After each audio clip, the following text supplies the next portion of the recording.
نحمدہ و نصلی علی رسولہ الکریم اما بعد۔ نبی کریم صلی اللہ تعالی علیہ وآلہ وسلم نے ارشاد فرمایا، جس شخص نے علم حاصل کرنے کا راستہ اختیار کیا، یعنی علم کی طرف متوجہ ہو گیا، اللہ تعالیٰ اس کے لیے جنت کا راستہ آسان کر دیں گے۔ علم انبیاء کا راستہ ہے، اور ویسے بھی نبی کریم صلی اللہ تعالی وسلم کا ارشاد گرامی ہے، انبیاء کے وارث کون ہیں؟ علماء ہیں۔ اب آج کل، پہلے تو ایک عالم ہوتا تھا دنیا تبدیل ہو جاتی تھی، ایک عالم ہوتا تھا انقلاب آ جاتا تھا، ایک عالم ہو جاتا تھا فتنے ختم ہو جاتے تھے۔ آج کل گلی گلی میں عالم ہے، ہر محلے میں عالم ہے، اور ایک ایک مسجد میں کئی عالم ہوتے ہیں، اکٹھے نماز پڑھ رہے ہوتے ہیں۔ پہلے تو ڈھونڈنے کو بھی نہیں ملتے تھے، پھر کیا وجہ؟ برکت حاصل نہیں ہوتی۔ حالانکہ انبیاء کے وارث ہیں۔ ایک نبی پوری دنیا میں انقلاب برپا کر دیتا ہے، ایک نبی پوری دنیا میں سورج طلوع کر دیتا ہے، ایک نبی پوری دنیا میں اندھیرے ختم کر دیتا ہے، ایک نبی پوری دنیا سے جھگڑے نفرتوں کو مٹا دیتا ہے۔ آج علماء جتنا زیادہ نفرت اتنا بڑھ لی، غیبت بڑھ لی، برے۔ اس کا وجہ یہ ہے کہ اللہ کے رسول کی نافرمانی بھی ہو رہی ہے علم کے ساتھ ساتھ۔ عالم کبھی غیبت نہیں کر سکتا، کر رہا ہے تو سمجھ لیجئے اس نے علم صحیح حاصل نہیں کیا۔ عالم کبھی گالی نہیں دے سکتا، اگر گالی دے رہا ہے تو سمجھ لیجئے علم صحیح حاصل نہیں کیا۔ عالم کبھی تہمت الزام نہیں لگا سکتا، کیونکہ میرے نبی نے کسی پر تہمت الزام نہیں لگائی۔ تہمت الزام ابو جہل ابو لہب لگاتا تھا، میرے نبی نے کبھی تہمت الزام نہیں لگایا۔ اگر عالم لگاتے سمجھ لیجئے علم حاصل نہیں کیا۔ عالم کسی کی برائی نہیں کر سکتا پیٹھ پیچھے، کیونکہ میرے نبی نے کبھی برائی نہیں کی۔ دیکھو یہ ساری برائیاں جو آج اگر کسی عالم میں پیدا ہو جائیں، کسی علم والے میں پیدا ہو جائے، سمجھ لیجیے اس نے صحیح علم حاصل نہیں کیا۔ وراثت کا مطلب ہی یہی ہے کہ نبی والی صفات پیدا ہو جائیں۔ وراثت کا مطلب یہ ہے نبی والی خصوصیات پیدا ہو جائیں، وہ اعمال پیدا ہو جائیں، وہی اللہ کا قرب، اللہ کا قرب اور تعلق نصیب ہو جائے۔ دیکھیں جس نے اپنے نبی کو پہچان لیا اس کی زبان سے کبھی برائی نہیں نکلے گی، جس نے اپنے نبی کو پہچان لیا اس کی زبان سے کبھی نفرت کے الفاظ نہیں نکلیں گے، جس نے اپنے نبی کو پہچان لیا وہ غیبت نہیں کر سکتا کسی کی، جس نے اپنے نبی کو پہچان لیا کبھی بھی بدگمانی نہیں کر سکتا کسی پر، جس نے اپنے نبی کو پہچان لیا کبھی آنکھ کی بدنظری نہیں کر سکتا، اور قانون سے غلط وہ نہیں سن سکتا، زبان سے غلط بول نہیں سکتا، دل میں نفرت کینہ بغض رکھ ہی نہیں سکتا۔ اگر یہ ساری چیزیں ہیں تو سمجھ لیجئے وارث نہیں ہیں۔ وراثت نبیوں کی وراثت علماء کو ملی ہے، تو کیا مطلب ہے؟ پلاٹ ملے ہیں؟ نہیں۔ پیسے ملے ہیں؟ نہیں۔ بنگلے ملے ہیں؟ نہیں۔ گاڑیاں ملی ہیں؟ نہیں۔ زمین ملی ہے؟ نہیں۔ باغات ملے ہیں؟ نہیں۔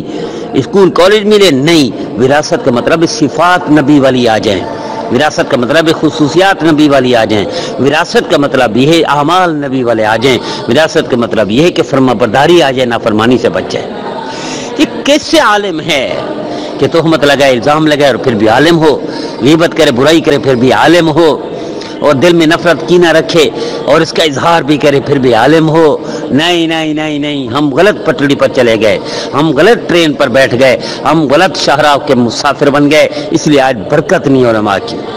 ایک عالم سے دنیا بابرکت بن جاتی تھی، ایک وہ عالم ہوتے تھے دنیا میں انقلاب کفر کا راستہ روک دیتے تھے اور دنیا میں ظلم کا خاتمے کا وہ ذریعہ بن جاتے تھے، تباہی بربادی کو جڑ سے کاٹ دیتے تھے، نحوست کو بھگا دیتے تھے، وبال گناہوں کا شیطان کا ختم کر دیتے تھے۔ وجہ یہ تھی وہ صاحب اعمال تھے، صاحب کردار تھے، انبیاء والے اعمال، انبیاء کے صحیح معنی میں فرما بردار تھے، صحیح معنی میں وارث تھے۔ انبیاء کی وراثت خصوصیات میں ہے، صفات میں ہے، مالداری میں نہیں ہے، گاڑی بنگلے میں نہیں ہے، بڑی بڑی تقریروں کرنے میں نہیں ہے، اور بڑے بڑے لچھے دار بیانات کرنے میں نہیں ہے۔ میرے نبی کی وراثت اسے ملی جو صبر کر گیا، جس نے زبان کو روک دیا برائی سے، آنکھوں کو روک دیا برائی سے، دل و دماغ کو روک دیا برائی سے، جو الزام و تہمت سے بچ گیا، گالی سے بچ گیا، کسی کا حق کھانے سے بچ گیا، سمجھو یہ صحیح وارث بن گیا۔ اگر علم بھی ہے، وراثت کا دعویٰ بھی کرے، لیکن یہ برائیاں بھی ہوں، سمجھ لیجئے یہ غلط فہمی کا شکار ہے، یہ وارث نہیں ہے، یہ وارث نہیں ہے۔ میں التجا کرتا ہوں، درخواست کرتا ہوں، اللہ کی رضا کے لیے ہم تھوڑا غور کریں۔ ایک عالم، آج گلی گلی میں مدرسے ہیں، گلی گلی میں اسکول ہیں، گلی گلی میں مکتب ہیں، گلی گلی میں ادارے ہیں، کتھے مہر علی، کتھے تیری ثنا، کہاں اتنا بہتات مدارس کی، مکاتب کی، اسکولوں کی، کالجوں کی، یونیورسٹیوں کی، اور پھر بھی انقلاب نہ آئے، پھر بھی اچھائی پیدا نہ ہو، پھر بھی یہ کیسا ڈاکٹر ہے جو جو اس لیے آپریشن کرتا ہے کہ پیسے مل جائیں، یہ کیسا انجینئر ہے جو اس لیے مٹیریل غلط ڈالتا ہے کہ پیسے بچ جائیں، یہ کیسا وہ ہے وکیل ہے کہ وہ جھوٹے کے ساتھ کھڑا ہو جاتا ہے کہ پیسے مل جائیں۔